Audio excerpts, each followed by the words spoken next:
La pluie venait de commencer à tomber quand Ethan Carter entra dans le petit café au coin de Willow Street, secouant l'élo de son manteau. Il regarda autour de lui, scrutant la foule à la recherche d'une femme qu'il n'avait jamais rencontrée, mais qu'il avait l'impression de déjà connaître. Son meilleur ami Mark lui avait dit qu'elle était un peu trop bavarde, trop émotive et trop opiniâtre. Tu t'ennuieras au bout de 10 minutes, l'avait prévenu Mark. Pourtant, Ethan était venu quand même, poussé par quelque chose qu'il ne pouvait pas vraiment expliquer. Un mélange de curiosité, de solitude et le faible espoir que peut-être, juste peut-être, les gens n'étaient pas toujours tels que les autres les décrivaient. Le café sentait le café frais et le pain chaud. Une douce musique jazz jouait en fond sonore, tandis que la pluie tapait doucement contre les fenêtres. Ethan regarda sa montre. 5 minutes de retard. Il soupira, imaginant déjà le malaise d'un autre rendez-vous à l'aveugle qui ne mènerait probablement à rien. Puis il entendit une voix derrière lui, une voix calme et hésitante qui, d'une manière ou d'une autre, perçait le bruit autour de lui. Excusez-moi, êtes-vous Ethan? Il se retourna et, l'espace d'un instant, il en oublia de respirer. La femme qui se tenait devant lui n'était pas la bavarde trop sûre d'elle dont on l'avait prévenue. Elle semblait nerveuse, son regard était doux et incertain, ses cheveux étaient légèrement mouillés par la pluie. Elle n'était pas habillée pour impressionner, juste un simple pull bleu marine et un jean. Mais il y avait quelque chose dans sa présence qui semblait d'une authenticité désarmante. Ethan cligna des yeux. « Vous n'êtes pas la femme que mon ami m'a décrite, dit-il avant de pouvoir s'en empêcher. Elle sourit faiblement, baissant les yeux. On me le dit souvent, murmura-t-elle, en pointant son index droit, avant que nous ne nous plongions plus profondément dans ce voyage émotionnel. Si vous croyez en la gentillesse, au pardon et aux secondes chances, n'hésitez pas à aimer, commenter, partager et vous abonner à notre chaîne Kindness Stories. Votre soutien nous aide à partager davantage d'histoires sincères qui rappellent au monde que les gens bien existent encore. Ils s'assirent l'un en face de l'autre, une bougie vacillante entre eux. Pendant quelques instants, le silence régna, seulement rompu par le bruit de la pluie. Elle s'appelait Lily. Elle n'était pas du tout ce à quoi Ethan s'attendait. Sa voix tremblait légèrement lorsqu'elle parlait, mais ses mots étaient chaleureux, comme ceux de quelqu'un qui a traversé des tempêtes, mais qui croit toujours au soleil. Et elle parla de son petit atelier d'art, de son amour pour la peinture et de son rêve d'ouvrir un refuge pour les femmes qui ont tout perdu. Ethan l'écoutait, véritablement captivé. La façon dont ses yeux s'illuminaient lorsqu'elle parlait d'aider les autres lui fit oublier qu'il était censé être sceptique. Au fil de la conversation, Ethan apprit des choses que Mark n'avait jamais mentionnées. Lily avait autrefois été fiancée à Mark. Ce fut la première surprise. Elle le dit doucement, sans amertume, expliquant comment les choses avaient mal tourné. « Il a dit que je n'étais pas assez bien, dit-elle, ses doigts traçant le bord de sa tasse. Mais peut-être étais-je simplement trop pour la mauvaise personne. » Ethan eut un pincement au cœur. Il se souvint des paroles de Mark, des blagues, des commentaires dédaigneux sur son caractère trop émotif. Il comprit alors la vérité. Elle n'était pas trop émotive, elle était simplement profondément humaine. Au cours de l'heure qui suivit, quelque chose changea. La conversation devint naturelle, authentique. Elle le fit rire, non pas avec des blagues spirituelles, mais avec l'honnêteté de quelqu'un qui n'a pas peur d'être soi-même. Quand elle souriait, Ethan ressentait quelque chose qu'il n'avait pas ressenti depuis des années. Une sorte de paix tranquille. Il se surprit à partager des choses dont il parlait rarement. Son divorce, sa solitude, sa culpabilité de n'avoir jamais été assez bon pour son défunt père. Lily ne le jugeait pas. Elle se contentait d'écouter, les yeux pleins d'empathie. Dehors, la pluie se transforma en neige. À l'intérieur, deux âmes brisées commençaient lentement à se réchauffer.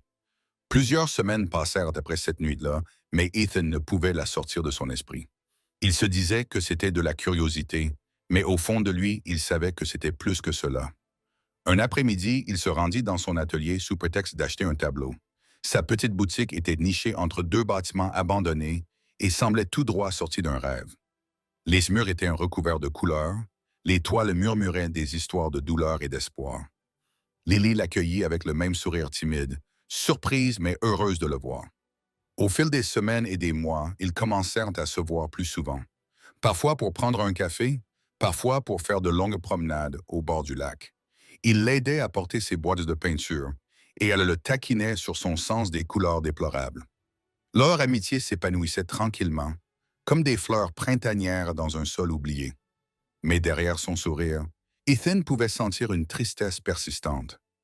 Un soir, alors que le coucher de soleil inondait d'or les fenêtres de son atelier, il finit par lui poser la question. Lily hésita, puis lui raconta son passé. Ses parents étaient morts quand elle avait 17 ans. Elle avait exercé plusieurs métiers pour survivre, serveuse, femme de ménage, employée de bureau, jusqu'à ce qu'elle rencontre Mark. Au début, il lui avait redonné foi en l'amour. Mais avec le temps, il était devenu possessif, se moquant de ses rêves et étouffant sa lumière. Quand elle l'avait finalement quitté, elle n'avait plus rien, ni argent, ni amis, ni maison. Elle avait dormi dans sa voiture pendant des semaines avant qu'un inconnu bienveillant ne l'aide à trouver un emploi dans un magasin d'art local. C'est ainsi qu'avait commencé son retour à la vie. Ethan était assis en silence, le cœur lourd de tristesse et d'admiration. Lily n'était pas la femme fragile que Mark avait décrite. C'était une survivante. Chaque mot qu'elle prononçait reflétait la force de quelqu'un qui s'était reconstruit à partir de ses cendres. Après l'avoir rencontrée, il a commencé à voir la beauté différemment. Non pas dans la perfection ou la richesse, mais dans le courage. Elle peignait chaque matin au lever du soleil, les mains tachées de couleur, les yeux brillants de détermination. Et Ethan, qui avait perdu foi en l'amour, s'est retrouvé attiré par sa lumière. Il ne lui en a pas parlé tout de suite. Il avait peur, peur de gâcher ce qu'ils avaient, peur d'être une nouvelle déception dans son histoire.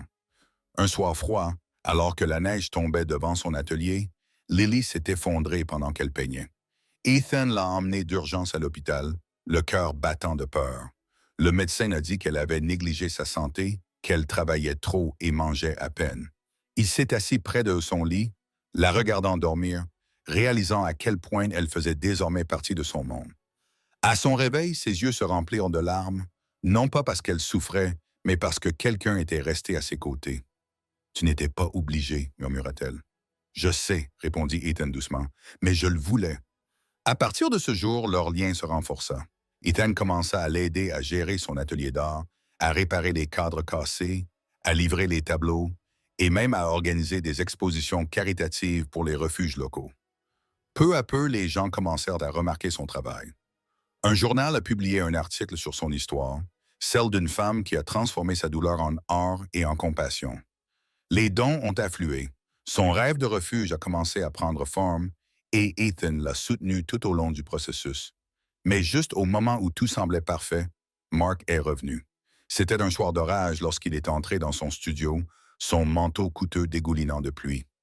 Lily s'est figée en le voyant. Ethan était là aussi, l'aidant à accrocher un tableau. Mark sourit narquoisement, disant qu'il voulait arranger les choses. Il avait entendu parler de son succès et voulait la soutenir à nouveau. Mais ses paroles étaient empreintes de la même arrogance qu'auparavant. « Tu ne serais pas ici si je ne t'avais pas poussé, » dit-il fièrement. « Tu devrais me remercier. » Ethan serra les poings, mais Lily s'avança la première. Sa voix était calme, assurée. « Tu as raison, dit-elle. Tu m'as poussé, mais tu m'as poussé vers la liberté. » Puis elle se tourna vers Ethan, le regard chaleureux, et dit « Tu m'as appris ce qu'est l'amour quand il est vrai. » Mark resta sans voix. Et dans ce silence, quelque chose de magnifique se produisit. Lily prit la main d'Ethan. Il n'y eut pas de grandes déclarations, pas de mots parfaits, juste deux personnes qui avaient vu leurs blessures respectives et avaient choisi de rester malgré tout. Quelques mois plus tard, son refuge artistique ouvrit ses portes sous le nom de Second Chance. Il devint un havre de paix pour les femmes qui prenaient un nouveau départ, rempli de rire, de couleurs et du parfum de l'espoir. Ethan était là tous les jours, aidant, réparant et aimant en silence. Ils n'avaient pas besoin d'étiquettes ni de promesses. Leur lien était plus profond que cela. Un soir, alors que le soleil plongeait sous l'horizon, Ethan la regarda et lui dit doucement « Tu n'es pas la femme que mon ami m'avait décrite. » Elle a souri, les larmes brillant dans ses yeux. « Je sais, a-t-elle murmuré, mais peut-être que je suis la femme dont tu avais besoin. » Et il a acquiescé, car elle était meilleure, infiniment meilleure.